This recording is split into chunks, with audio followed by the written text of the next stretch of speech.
तो आज के इस वीडियो में बिहार बोर्ड मैट्रिक परीक्षा की तैयारी कर रहे विद्यार्थियों के लिए जो बुक है आपका ट्यूशन द्वितीय भागः, इस बुक का जो मंगलम पाठ है, प्रथम पाठ मंगलम पाठ है, इस पाठ से अब तक पूछे जाने वाले जितने प्रीवियस ईयर के क्वेश्चन हैं, ऑब्जेक्टिव सब्जेक्टिव जो 1 नंबर के पूछे जाते हैं और जो 2 नंबर के सब्जेक्टिव क्वेश्चन हिंदी मीडियम में ही पूछे जाते हैं। आपको बता दें कि जो बुक से जो क्वेश्चन पूछा जाता है हिंदी मीडियम में ही पूछा जाता है ना, बहुत ही आसान क्वेश्चन पूछा जाता है। यदि आप चैप्टर को अच्छे से पढ़ लेते हैं तो आप बहुत ही आसानी से बुक से 40 से 50 नंबर के क्वेश्चन को सॉल्व कर सकते हैं। तो मंगलम पाठ का जो प्रथमा पाठ है उसको पढ़ा चुके हैं, उस वीडियो को आप जरूर देखें। इसी वीडियो के डिस्क्रिप्शन में आपको लिंक मिल जाएगा। संस्कृत का 5 श्लोक है, 5 श्लोक का अर्थ जो है आपको बता चुके हैं, है ना, बढ़िया से एकदम पढ़ा चुके हैं। उस वीडियो को जरूर देखें। और इस वीडियो में आपको जितना प्रश्न उत्तर है ऑब्जेक्टिव सब्जेक्टिव उसका डिस्कशन करने वाले हैं। और ये सारे प्रश्न जो आप देख रहे हैं इधर ऑब्जेक्टिव है। यहाँ पे एक्चुअली बोर्ड जो है हमारे पास उतना बड़ा नहीं है कि हम ऑब्जेक्टिव क्वेश्चन लिख सकें, या डिजिटल बोर्ड नहीं है कि हम यहाँ पे क्या करें, है ना, ऑब्जेक्टिव क्वेश्चन यहाँ पे लगा सकें। तो एक लाइन में 1 लिनियर आपको हम समझा देंगे कि कैसे कैसे ऑब्जेक्टिव क्वेश्चन बनेगा, है ना। एक लाइन में हम क्या किए हैं, प्रीवियस ईयर के जितने आपका, है ना, 2015-16 से लेकर के अब तक 2023 तक के जितने क्वेश्चन पूछे गए हैं, इसी प्रकार से इस चैप्टर से मंगलम पाठ से जो क्वेश्चन पूछे गए हैं उसका डिस्कशन करेंगे। ये ऑब्जेक्टिव है और ये सब्जेक्टिव है जो 2 नंबर के पूछे जाते हैं। ये प्रीवियस ईयर के ही क्वेश्चन है, अपडेटेड क्वेश्चन है 2023 तक का। तो इन सब का उत्तर आपको लिखना सिखाएंगे, कैसे कैसे किसका किसका क्या उत्तर होगा, आप किस प्रकार से लिखेंगे कि आपको पूरा नंबर मिलेगा। तो बात करते हैं हम लोग पहले ऑब्जेक्टिव का, है ना। तो ऑब्जेक्टिव में आप देखेंगे चैप्टर आपको पढ़ा चुके हैं, एकदम उसको जाकर देखेंगे। और आप सभी लोग चैनल को सब्सक्राइब कर देंगे, लाइक कर देंगे और दोस्तों में जरूर शेयर करेंगे। चलिए अब हम लोग शुरू करते हैं। और पहला वाक्य है सत्यमेव जयते, मुंडको उपनिषद से लिया गया है। ऐसा ये लाइन है और बहुत इंपॉर्टेंट लाइन है, एकदम बार बार परीक्षा में पूछा जाता है कि सत्यमेव जयते। क्वेश्चन पूछा जाएगा कि सत्यमेव जयते किस उपनिषद से लिया गया है, तो आपको याद रखना है 4 ऑप्शन दे देगा। Option A Mundaka Upanishad, option B, है ना, श्वेताश्वर उपनिषद, ऑप्शन सी आपको दे देगा, है ना, कठोपनिषद, ऑप्शन डी दे देगा इनमें से कोई नहीं। तो आपको मारना है मुंडको उपनिषद, यानी कि सत्यमेव जयते जो है ना, मुंडको उपनिषद से लिया गया है। मुंडको उपनिषद में आपको बताया गया सत्यमेव जयते नानृतम, अर्थात सत्य की जीत होती है, असत्य की जीत नहीं होती है। तो सत्यमेव जयते का अर्थ क्या हो गया, है ना, सत्य की जीत होती है। सत्यमेव जयते का मतलब सत्य की जीत होती है। तो सत्यमेव जयते जो है मुंडको उपनिषद से लिया गया है, एकदम आपको याद हो गया होगा। अब हम लोग आगे बढ़ते हैं। सत्य, है ना, क्वेश्चन पूछा जाएगा किसकी जीत होती है, तो सत्य की जीत होती है ना। तो ये याद रखेंगे, सत्य की जीत होती है ना। और फिर है आपका असत्य की जीत नहीं होती है। पूछा जाएगा किसकी जीत नहीं होती है, तो असत्य की जीत नहीं होती है, गलत राह पे चलने वालों की जीत नहीं होती है। तो असत्य की जीत नहीं होती है।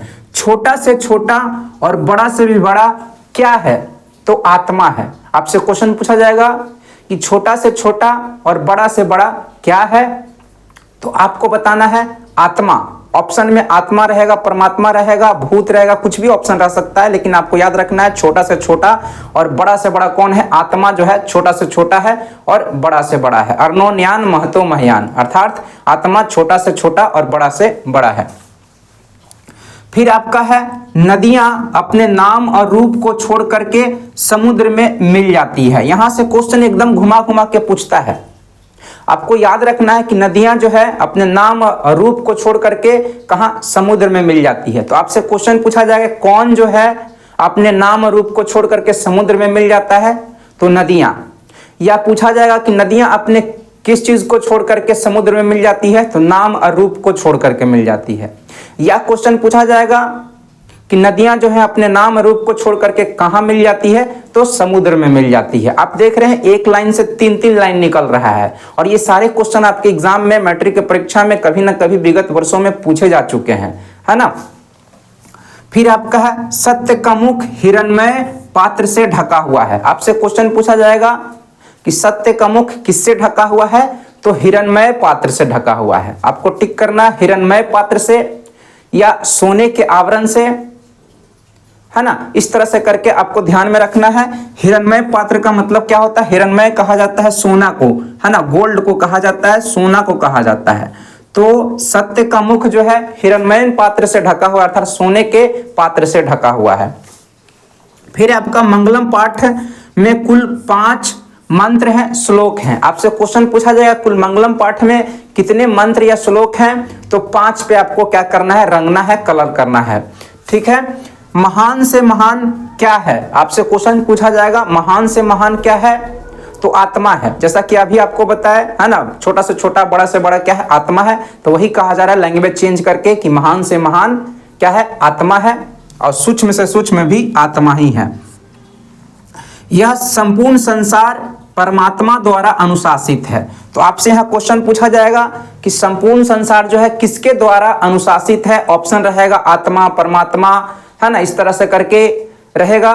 तो आपको परमात्मा पे टिक करना है, क्या करना है, परमात्मा पे कलर करना है कि संपूर्ण संसार जो है परमात्मा के द्वारा ही अनुशासित है, अर्थात ईश्वर के द्वारा अनुशासित है।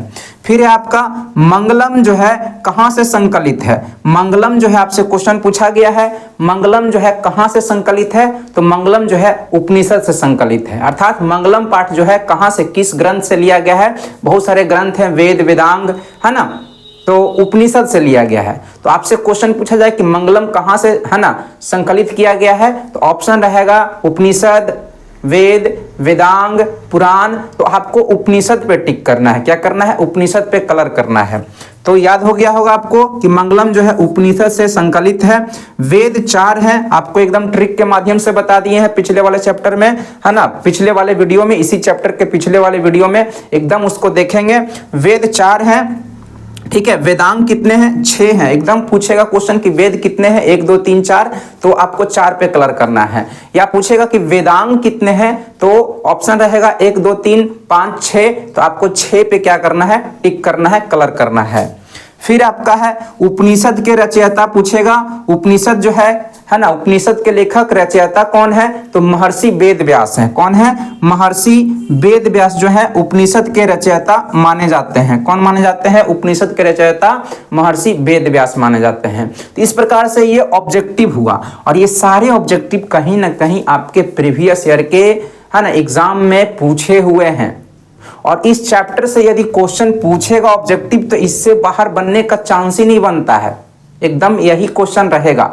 ठीक है। और ये 1 नंबर के 1 मार्क्स के ऑब्जेक्टिव पूछे जाते हैं। कितने मार्क्स के, 1 मार्क्स के। ठीक है। अब हम लोग आते हैं जो 2 मार्क्स के क्वेश्चन पूछे जाते हैं, 2 नंबर के जो क्वेश्चन पूछे जाते हैं उस पर आते हैं। और ये सारे प्रीवियस ईयर का है, अब तक पूछा जा चुका है, एकदम अपडेटेड 2023 तक का है। ठीक है। तो इसमें पहला प्रश्न हम एक बार पढ़ देते हैं, फिर बारी बारी से सभी प्रश्नों का उत्तर आपको इसी बोर्ड पर समझा देंगे, और इससे आपको तरीका पता चलेगा। हम चाहें तो आंसर खाली आप सुना भी सकते हैं, लेकिन सुनाने से काम नहीं चलेगा, आपको लिखने का तरीका भी आना चाहिए। तो लिखने का तरीका भी आपको यहाँ पे हम सिखाने वाले हैं कि 2 नंबर का क्वेश्चन इस चैप्टर से पूछेगा तो आपका छूटना नहीं चाहिए, और पूरा का पूरा 2 नंबर आना चाहिए। तो आपको हम यहाँ पे लगभग एकदम 100% कह सकते हैं कि यदि आप इतना तैयार कर लेते हैं, पिछला वीडियो तैयार कर लेते हैं जो आपको इसी चैप्टर का पढ़ाए हैं, उसका सब एक जगह नोट्स लिख लेते हैं, तो इस चैप्टर से एक भी क्वेश्चन आपका नहीं छूटेगा। छूटेगा तो आप जो कहेंगे वो हम मान लेंगे, एकदम गारंटी के साथ हम कह रहे हैं। तो चलिए, पहला प्रश्न कुछ इस प्रकार से है प्रीवियस ईयर का कि आत्मा का स्वरूप का वर्णन करें। आत्मा के स्वरूप का वर्णन करें। आपको पाठ में हम पढ़ाए हैं तो वहां बताया है कि आत्मा का स्वरूप कैसा है। ठीक है। तो आत्मा छोटा से छोटा है, बड़ा से बड़ा है, और यह, है ना, जीवों के हृदय रूपी गुफा में निवास करता है। इसी प्रकार से प्रश्न का उत्तर चलते चलेगा। ठीक है। तो एक बार पढ़ देते हैं, फिर उत्तर पे हम लोग आएंगे। आत्मा के स्वरूप का वर्णन करें, ये क्वेश्चन पूछा हुआ है। फिर आपका आएगा वेदांग के नाम लिखें, ये भी क्वेश्चन पूछा हुआ है। फिर आपको, है ना, ट्रिक के माध्यम से आपको बताया है। तीसरा है मंगलम पाठ के आधार पर सत्य का स्वरूप बताएं। मंगलम पाठ के आधार पर सत्य का स्वरूप बताएं। ठीक है। फिर चौथा प्रश्न है, महान लोग संसार को कैसे पार कर जाते हैं? इस प्रश्न का उत्तर आपको देना है।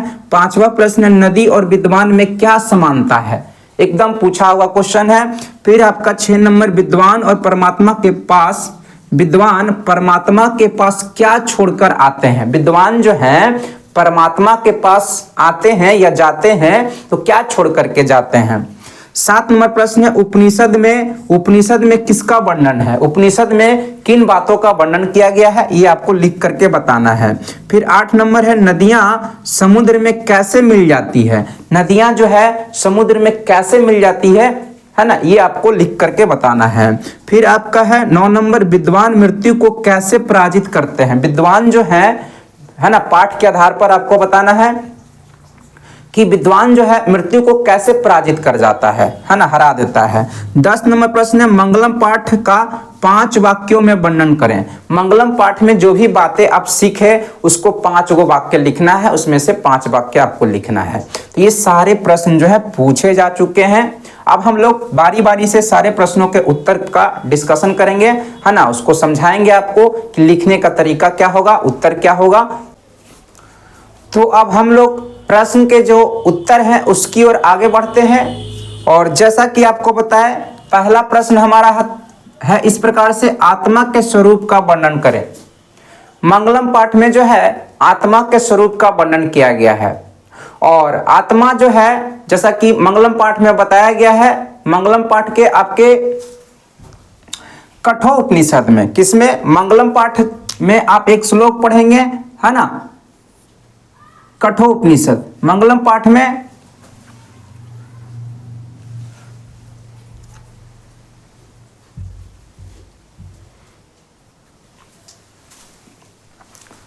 तो अब हम लोग जो प्रश्न हैं, ये सारे प्रश्न इनके उत्तर की ओर आगे बढ़ते हैं। और पहला प्रश्न, जैसा कि आपको बताए, आत्मा के स्वरूप का वर्णन करें। तो आत्मा के स्वरूप का वर्णन जो है मंगलम पाठ के जो विभिन्न विभिन्न श्लोक हैं उसी में किया गया है। और एक उपनिषद है आपका कठोपनिषद। कठोपनिषद में जो है आपका जो श्लोक लिखा उसी के नीचे आपका क्या लिखा होगा? कठोपनिषद लिखा होगा।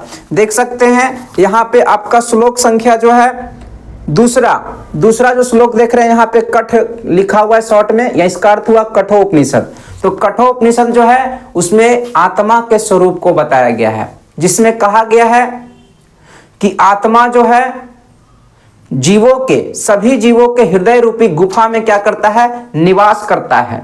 और यह आत्मा जो है छोटा से छोटा है, अर्थात सूक्ष्म से सूक्ष्म है, और बड़ा से बड़ा है, यानी कि महान से महान है। तो इसी बात को क्या करना है? आपको लिखना है। यही आपको लिखेंगे तो 2 नंबर मिल जाएगा। यानी कि इसको इस प्रकार से लिखेंगे कि मंगलम पाठ के कठोपनिषद में, है ना, कठोपनिषद में आत्मा के स्वरूप को बताया गया है। आत्मा के स्वरूप को बताया गया है, जिसमें कहा गया है कि आत्मा जीवों के हृदय रूपी गुफा में निवास करती है, और यह सूक्ष्म से सूक्ष्म, या लिख सकते हैं आप छोटा से छोटा भी लिख सकते हैं, तथा महान से महान है। तो ये आत्मा का रूप है, स्वरूप है, जो आपसे पूछ रहा है, और इसका आंसर यही होगा। फिर आते हैं दूसरा प्रश्न आपसे पूछा हुआ है, एकदम बार बार पूछा जाने वाला प्रश्न है, वेदांग के नाम लिखें। तो जैसा कि आप लोग को बता चुके हैं, वेदांग जो है 6 हैं। वेद के ही अंग को वेदांग कहा जाता है, जिसकी संख्या जो है 6 है।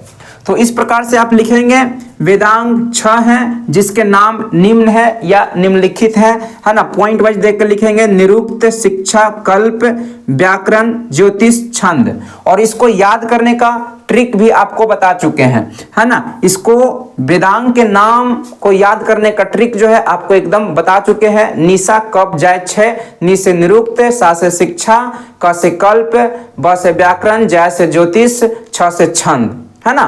तो ये आपको बता चुके हैं, पिछले वाले वीडियो में आप देखेंगे, है ना। इसी चैप्टर का जो एक वीडियो पहला स्टार्टिंग में डाले हैं उसमें देखेंगे, तो उसमें पूरा लिख करके आपको समझा चुके हैं।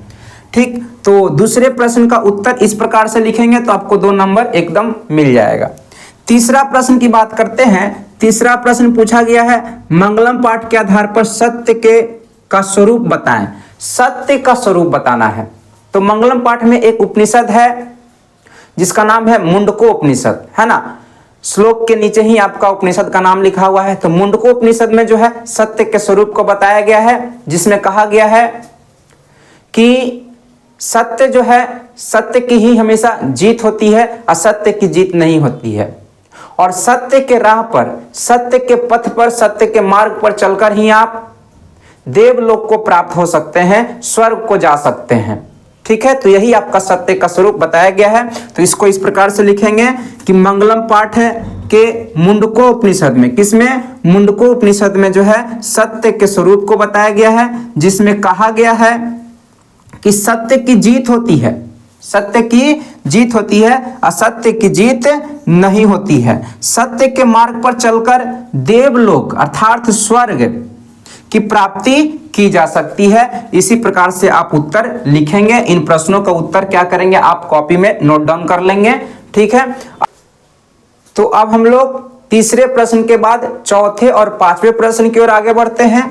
और चौथा प्रश्न इस प्रकार से है, महान लोग संसार को कैसे पार कर जाते हैं। आपको बताना है लिख करके कि महान लोग जो है संसार को कैसे पार कर जाते हैं। तो चूंकि उपनिषद के जो लेखक हैं महर्षि वेद व्यास हैं, उपनिषद के रचयिता जो है महर्षि वेद व्यास हैं, और मंगलम पाठ उपनिषद से ही लिया गया है, तो हम कह सकते हैं कि महर्षि वेद व्यास जी ने जो है ज्ञानी पुरुषों का, विद्वान पुरुष का जीवन जो है प्रकाशमय बताया है। उनका जीवन जो होता है बहुत ही अच्छा होता है, प्रकाशमय होता है, और अज्ञानी पुरुष का जो जीवन होता है वो अंधकारमय होता है। तो इस ज्ञान को और अज्ञानी बात को, ज्ञान के तत्व को और अज्ञान के तत्व को जो जान लेता है, वही व्यक्ति, वही विद्वान पुरुष क्या होता है, वही पुरुष जो होता है इस संसार को क्या कर देता है, इस संसार से मुक्त हो जाता है, और वो परम पुरुष परमात्मा में क्या होता है, मिल जाता है और एकाकार हो जाता है, मतलब एक हो जाता है ना, परमात्मा का ही रूप धारण कर लेता है। तो इस प्रश्न का, चौथे प्रश्न का उत्तर हम इस प्रकार से लिख सकते हैं, है ना, कि महर्षि वेद व्यास के अनुसार विद्वान यानी कि ज्ञानी का जीवन जो होता है प्रकाशमय होता है, और अज्ञानी पुरुष का जो जीवन होता है वो अंधकारमय होता है। और इस ज्ञान और अज्ञान के इस तत्व को जो समझ लेता है, जान जाता है, वही पुरुष जो है इस संसार से मुक्त हो जाता है, और मुक्त होकर के परम पुरुष परमात्मा में मिल करके एकाकार हो जाता है, यानी कि ईश्वर का ही रूप धारण कर लेता है ना, परमात्मा का ही रूप धारण कर लेता है। नेक्स्ट आपका पांचवा प्रश्न इस प्रकार से है, नदी और विद्वान में क्या समानता है। नदी और विद्वान में क्या समानता है ना। तो आपका मुंडको उपनिषद, चौथा श्लोक मुंडको उपनिषद है, उसमें बताया गया है नदी और विद्वान में समानता बताया गया है।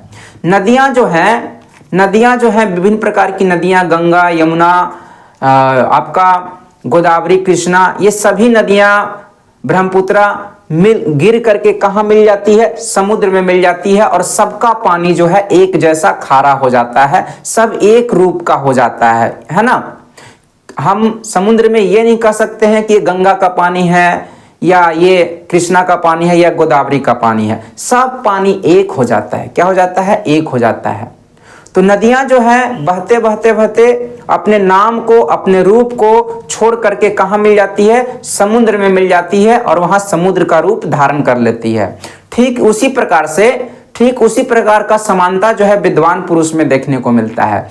विद्वान पुरुष भी जो होते हैं अपने नाम और रूप को छोड़ करके, है ना, परम पुरुष परमात्मा में अर्थात ईश्वर में मिल जाते हैं, और ईश्वर का ही रूप धारण कर लेते हैं, परमात्मा का ही रूप धारण कर लेते हैं। तो नदी और विद्वान में यही समानता है, इसी बात को आपको लिखना है। तो यहाँ पे आप लिख सकते हैं इस प्रकार से, मंगलम पाठ में लिखित मुंडको उपनिषद के अनुसार नदियां अपने नाम और रूप को छोड़ करके समुद्र में मिल जाती है। ठीक उसी प्रकार से विद्वान यानी कि ज्ञानी पुरुष जो है परम पुरुष परमात्मा में मिल जाता है, मिल करके एकाकार हो जाता है, एक रूप धारण कर लेता है ना। तो हम कह सकते हैं कि नदी और विद्वान में यही समानता है, जो कि आपको इस प्रकार से लिखना है, 2 नंबर का पूछा जाएगा, है ना। अब हम लोग आगे बढ़ते हैं। अब हम लोग 5 के बाद 5 तक हम लोग कर लिए कंप्लीट। अब 6 पर आते हैं। 6 नंबर प्रश्न है आपका, विद्वान परमात्मा के पास क्या छोड़कर आते हैं। विद्वान जो है परमात्मा के पास क्या छोड़ करके आते हैं, ये प्रश्न आपका है। इस प्रश्न का उत्तर क्या हो जाएगा, एकदम बहुत ही सिंपल हो जाएगा, है ना। परमात्मा के पास जो विद्वान पुरुष जाते हैं अपने नाम और रूप को छोड़ करके जाते हैं, यही आपको लिखना है ना। विद्वान यानी कि ज्ञानी पुरुष जो है अपने नाम और रूप को छोड़ करके परमात्मा के पास आते हैं, अर्थात जाते हैं। तो बहुत ही सरल प्रश्न है। फिर आपका है 7 नंबर प्रश्न है, उपनिषद में किसका वर्णन है। उपनिषद में आपको बताए थे कि दर्शन शास्त्र के सिद्धांतों का वर्णन किया गया है। दर्शन शास्त्र में जो है आत्मा परमात्मा क्या है ना, सत्य क्या है, सत्य की खोज की और क्या हम लोग करना चाहिए, ठीक है। आध्यात्मिक खोज क्या है, आध्यात्मिक बातें विषय वस्तु क्या है ना, यानी कि आत्मा परमात्मा सत्य असत्य, है ना, क्या कर्म होना चाहिए व्यक्ति का, ये सभी सारी बातों का वर्णन किया गया है उपनिषद में। तो आप इस प्रकार से लिखेंगे कि उपनिषद में आत्मा परमात्मा सत्य की खोज आध्यात्मिक विषय वस्तु का वर्णन किया गया है ना। यही आपका सही उत्तर हो जाएगा। या एक लाइन और आप जोड़ सकते हैं कि इसमें दर्शन शास्त्र के सिद्धांतों का भी वर्णन किया गया है, एक वाक्य और जोड़ सकते हैं, जो कि आपको कई बार बता चुके हैं। फिर 8वां प्रश्न है, नदियां समुद्र में कैसे मिल जाती है। तो नदियां जो है बहुत ही सरल क्वेश्चन है। नदियां जो है अपने नाम और रूप को छोड़ करके समुद्र में मिल जाती है, ठीक है। तो इसको लिखेंगे, नदियां अपने नाम और रूप को छोड़ करके समुद्र में मिल जाती है तथा एकाकार हो जाती है, यानी एक आकार का हो जाता है, एक रूप का हो जाता है। सभी नदियों का पानी समुद्र का जैसा पानी है, खारा खारा हो जाता है, ठीक। फिर आपका 9वां प्रश्न है। 9वां प्रश्न है, विद्वान मृत्यु को कैसे पराजित करता है। तो आपका जो इसका उत्तर हो जाएगा, है ना, उत्तर संख्या 4 ही इसका सही आंसर हो जाएगा, है ना। विद्वान मृत्यु को कैसे पराजित करते हैं। और यहाँ पे पूछा है, महान लोग संसार को कैसे पार कर जाते हैं। तो वही बात है, पार कर जाना मतलब मृत्यु को, है ना, पार करना। तो जो 4 में बताए वही आपका 9 का भी उत्तर हो जाएगा, है ना। विद्वान पुरुष के बारे में बताया, जैसा कि महर्षि वेद व्यास बताते हैं कि ज्ञानी पुरुष का जीवन जो होता है प्रकाशमय होता है और अज्ञानी पुरुष का जो जीवन होता है अंधकारमय होता है। और इसी तत्व को, ज्ञान और अज्ञान के तत्व को जो जान लेता है वो पुरुष जो है मृत्यु को, है ना, वो विद्वान जो है मृत्यु को आसानी से पार कर जाता है। तो यही बात आप क्या करेंगे, 9 में लिख देंगे, ठीक। 10 नंबर प्रश्न है। 10 नंबर भी प्रश्न बहुत आसान है, मंगलम पाठ का 5 वाक्यों में वर्णन करें। एकदम बहुत ही आसान है। अब तक आपको जितना नोट्स बनवाया है ना, सब मंगलम पाठ का ही है। तो मंगलम पाठ के कोई आपको जो अच्छा लगे 5 गो वाक्य जो है, 5 गो वाक्य क्या करना है, आपको लिखना है। तो आप इस प्रकार से लिख सकते हैं कि मंगलम पाठ में जो है दर्शन शास्त्र के सिद्धांतों का वर्णन किया गया है। मंगलम पाठ में बताया गया है, इसमें बताया गया है। बार बार मंगलम पाठ नहीं लिखेंगे, तो संज्ञा बार बार आ जाएगा तो दिक्कत हो जाएगा। एक बार लिख लेंगे कि मंगलम पाठ में जो है दर्शन शास्त्र के सिद्धांतों को प्रकट किया गया है। इसमें बताया गया है कि सत्य का मुख जो है हिरण्मय पात्र से ढका हुआ है। फिर आप लिखेंगे इसमें बताया गया है कि सत्य की जीत होती है, सत्य की जीत नहीं होती है। फिर आप लिखेंगे कि आत्मा जो है छोटा से छोटा और बड़ा से बड़ा होता है और यह जीवों के हृदय रूपी गुफा में निवास करता है। इस तरह से करके आपको जो सिंपल सिंपल वाक्य लगे ना, उसको क्या करेंगे, 5 गो लाइन आप लिख लेंगे, ठीक है। एकदम बहुत ही सिंपल है। तो इतना आपका पहला चैप्टर का टोटल आपको पढ़ा दिए। पिछले वाले वीडियो में A to Z नोट्स भी लिखवा दिए, ठीक है। और इस वीडियो में आपको अब तक के जितने भी प्रीवियस ईयर के क्वेश्चन पूछे गए ऑब्जेक्टिव सब्जेक्टिव इस चैप्टर से, ओवरऑल चैप्टर से, वो सारा आपका करवा दिए। आपको हम 100% अब गारंटी हम दे सकते हैं कि इस चैप्टर से, मंगलम पाठ से जो भी आपका ऑब्जेक्टिव और सब्जेक्टिव क्वेश्चन पूछेगा इससे बाहर नहीं आएगा, ठीक है। तो हम लोग मिलेंगे नेक्स्ट वीडियो में नेक्स्ट चैप्टर के साथ। और आप लोग चैनल को सब्सक्राइब कर देंगे, लाइक कर देंगे, दोस्तों में जरूर शेयर करेंगे। और कोई भी दिक्कत हो तो कमेंट करेंगे। आपके प्रश्नों का, आपके जो भी कमेंट रहेंगे उसके उत्तर जो है जल्द से जल्द दिए जाएंगे।